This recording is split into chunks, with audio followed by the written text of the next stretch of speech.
Marc Marquez just dominated 2025, winning his 7th Premier Class title with 11 Grand Prix wins and 14 sprint victories on the factory Ducati. But here's the problem Ducati is facing for 2026. The GP25 was actually a brilliant bike according to most people, but only one rider could really use it to its full potential: Marc Marquez. Meanwhile, his teammate struggled massively with the same exact machine. So, what did Ducati do? They're basically scaling down the bike for 2026 to make it work for everyone, not just Marc. And here's what Marc had to say about it. He explained that what reassures him is that nothing can be changed in terms of the engine next year, and aerodynamics issues have to be decided but can be rejected in the Malaysia test. He also mentioned that both Alex Marquez and Bagnaia agree with him that next year's bike has a good base. Speaking of Alex Marquez, this guy is getting a huge upgrade for 2026. After finishing second in the championship behind his brother Marc, he's staying at Gresini Racing, but Ducati rewarded him with a factory-spec GP26. That's the same exact bike Marc will be riding at the factory team. Alex had this to say about getting the factory bike. He said it's an honor to be racing on a factory bike with Team Gresini, and the team has been working impeccably for a few seasons now. He believes this is a reward for everyone, for himself and the whole team, and it's another step forward towards their dreams and doing even better in 2026. But can Alex actually challenge his brother? Well, Alex himself admitted, it's not going to be easy. He said he'll never say Marc is unbeatable, but it's very difficult. The pressure Marc puts you under, always pushing to the limit from the first lap on Friday, is intense. He mentioned the difficult thing is having the precision Marc has, and that nobody is unbeatable, but beating him in 22 races is very difficult. Now let's talk about the absolute game changer for 2026, Yamaha's brand new V4 engine. For decades, Yamaha has been the only manufacturer running an inline-4 engine while everyone else went V4. That changes now. Yamaha just unveiled their completely redesigned YZR-M1, powered by a V4 engine, at their launch in Jakarta, and this is massive. The V4 made its debut at Misano last season as a wildcard with test rider Augusto Fernandez, then appeared again at Sepang and Valencia. Yamaha later confirmed they'd be making the full switch for 2026. The move to V4 is expected to deliver improved acceleration, better handling under braking, and greater adaptability to modern tires and aerodynamics requirements. Fabio Quartararo, Yamaha's star rider, shared his thoughts at the launch. He said he's ready to start riding again, and the team launch is always the moment that the energy and enthusiasm for the new season builds. He mentioned the V4 engine is a big change, and he can't wait to feel how it will develop on track.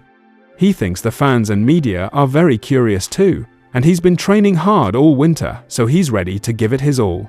His teammate Alex Rins also weighed in, saying he gained momentum at the end of last season, with the Indonesian GP probably being the best weekend of all. Kicking off the season with the team presentation in Jakarta, he feels super motivated.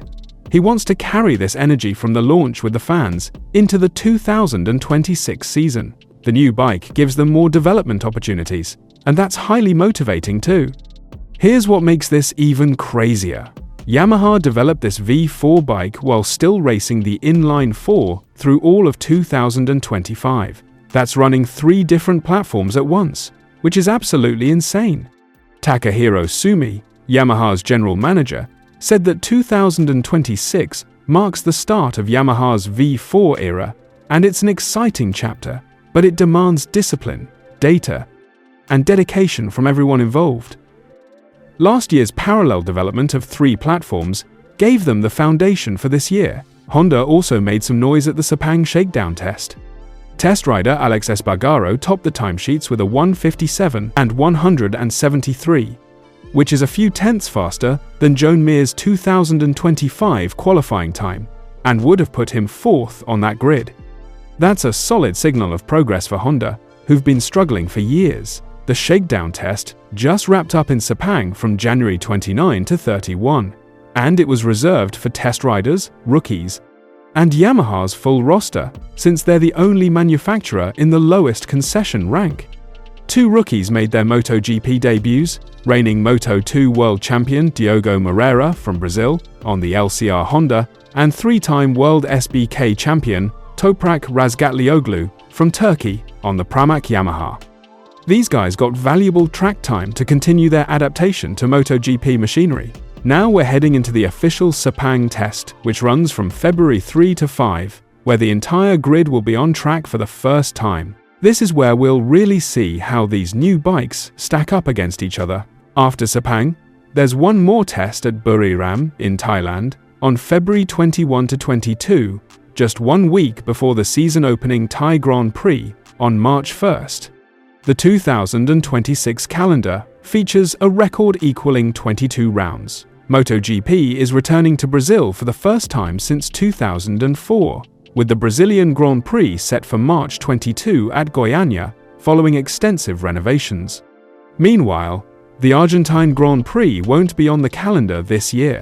So what can we expect from 2026? Marc Marquez is the reigning champion, and he's got the best bike on the grid with factory Ducati. His brother Alex has the same equipment but at the satellite Gresini team and is hungry to prove himself. Yamaha is starting a completely new chapter with their V4 engine and could be dark horses if the development pays off. Honda showed promising signs at the shakedown, and we've got 2 incredible rookies joining the grid. One more thing Marc said that's really interesting. He talked about the 2027 rider market being the most difficult during his entire career in MotoGP. With the regulations changing massively in 2027, including a switch from 1000cc to 850cc engines and removal of ride height devices, nobody can promise which will be the best bike. He said you need to follow your instincts. So there you have it. The 2026 MotoGP season is shaping up to be absolutely epic. New bikes, new engines, new rookies, and the Marquez brothers, both on Ducati machinery, going head-to-head. What do you think? Can Alex challenge Marc? Will Yamaha's V4 be a success? Drop your predictions in the comments. And if you enjoyed this breakdown, smash that like button and subscribe for more MotoGP news. I'll catch you in the next one.